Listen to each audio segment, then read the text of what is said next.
sa akin, isa sa mga pinaka-maimpluwensya, isa sa mga pinaka-intellectual, pinaka-magagaling na lyrical na rapper ay si Looney.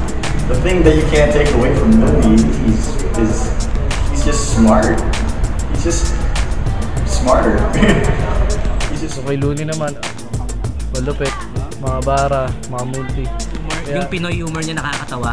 Ibang klase yung talino niya. Pag-deliver nun, lahat ng mga pinagsama-sama mo lahat ng rapper, lahat ng good qualities nila na kay Looney. Ako sa tingin ko, mas superior pa rin yung style ni Looney in terms of rapping. And kahit praktisado si Zaito, may hihirapan siya matalo to. In fact, ang hirap eh. Hindi ko alam kung paano babanat si Zaito. Kasi si Zaito okay, magaling mag-punchline. Pero si Looney magaling mag-punchline, may rhyme scheme pa. Talagang eksaktong-eksakto yung rhyme scheme niya. Kaya talagang mas may dagdag yung yung punchline niya, mas may dagdag na suntok. Tsaka yung delivery, syempre dadala ng rhyme scheme yun. Ibang klase. Abangan nyo, maraming mga tao na nag-aabang, maraming tao na gusto uling makita yung salpukan ng dalawang makatang mahusay. Gagawin ko yung lahat. Alam ko, siyempre, Looney na yun eh. Isa sa mga matibay na kanang kamay ni Francis Magalona, Looney. Stick Pigas, isa sa mga matitibay na haligi ng Stick Pigas, si Looney. Ako, isang simpleng makata lang na ginagawa ko yung tungkulin ko bilang isang rapper, bilang isang manunulat. Go, tutuloy ko lang kung ano yung kaya kong gawin. Para sa akin, sa laban na to, mas malaki yung hunger, mas gutom si Zaito para manalo. Kasi gusto niyang maibawi yung former loss, yung loss niya nung huling battle nila. Zaito has evolved a lot, and I think he can hit the pockets where like Looney might not see that punchline. You know what I mean? Ipunin niya lahat ng magandang punchline niya. Siguro tirahin niya si Looney pa ilalim. Yung mga personal na banat na konting tao lang nakakaalam bago ikakalat niya. Yun siguro, baka makuha niya pa yung crowd reaction. He's hungry. So he's gonna come with like more heat, more lines, more pressure. Because to him, this is everything. Pero tignan natin, kasi si Zaito nakapag-practice na. Tapos, ewan ko, natutuwa rin ako kay Zaito pag nagbabanal siya. Sobrang laki rin ang in-improve niya. So, ayan, magsasalpukan din yung battle na yun. Mabawi yan si Zaito. Pero, syempre, Looney, hindi papaya. Yung practice. So, ibang Zaito na yung papakita ngayon. So, siya lang ang nag-improve. Kasi hindi ko masasabi kung sino man nanalo. Alam naman natin pares malupit yun. Yung pagkatalo niya. So, for me, Zaito's gonna be hungrier. It's not even about Zaito's hunger. It's about Looney's lack of hunger. So that could be the turning point between this battle. Sa akin, Looney malakas sa lyrics. At para matalo niya si Zaito, kailangan niya mag-freestyle. Dahil nandun si Zaito. Si Zaito malakas sa freestyle. At para matalo niya si Looney, kailangan niya mag-konting written.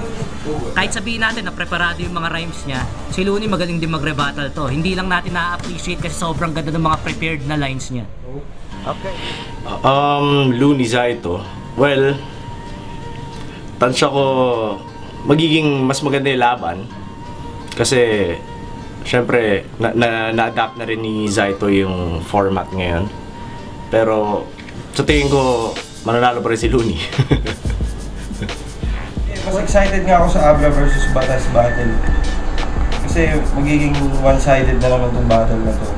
Alam niyo na kung ano mangyayari dito. Pero kaya gusto ko mangyari itong battle na to kasi si Zaito sarap niyang kalaban. Marami kang maiisip tungkol sa kanya at mas nakakatawa yung battle. Imbis na parang labanan ng prinsipyo, parang magiging masaya lang yung battle. Kaya kahit alam niyo na kung ano mangyayari ito sa araw na yun, sino mananalo, siguradong nakakatawa itong battle na to. Unfinished business. Zaito, practice ka na kasi huwag kang umasang nag-practice ako. Hindi ako nag-practice para sa'yo. Sa akin, basta ilabas niya na lahat. Ako, mahirap magsalita pero kung dunong at kahusayan, yung mga, siyempre, di ba? Hindi naman tayo bagito sa laro na yun.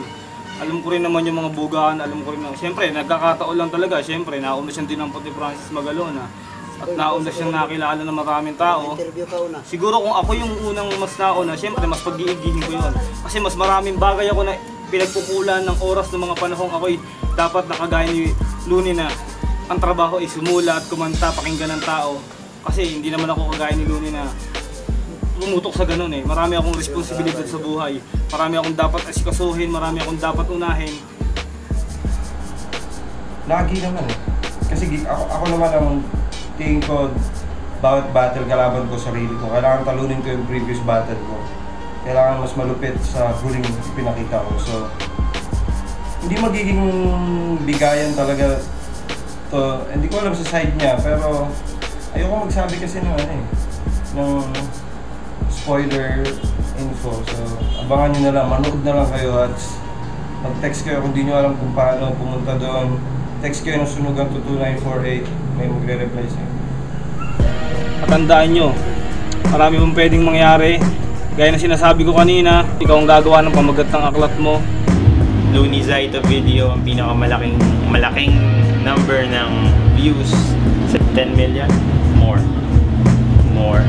Need some more. So, ayun yun eh. Para siyang no limitang at el filibusterismo.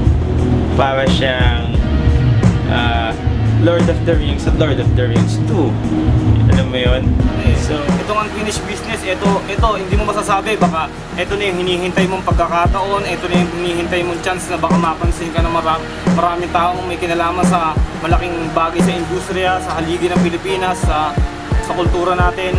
Mali mo, ito yung chance ko, kaya gagawin ko kung ano yung dapat kong gawin at mas pag-ibayuhin ko pa yung mga dapat kong ipakita, yung Zaito na inaasahan nilang makita nila sa darating na laban na yun, gagawin ko. Isang Zaito nagseryoso at isang Zaito nagpatawa. Abangan nyo, marami akong ilalabas na hindi nyo makakalimutan. What do you think Zaito has to do to be Looney? Be Zaito. What do you think Looney has to do to be Zaito? Be Looney. It's gonna be a great match, yo.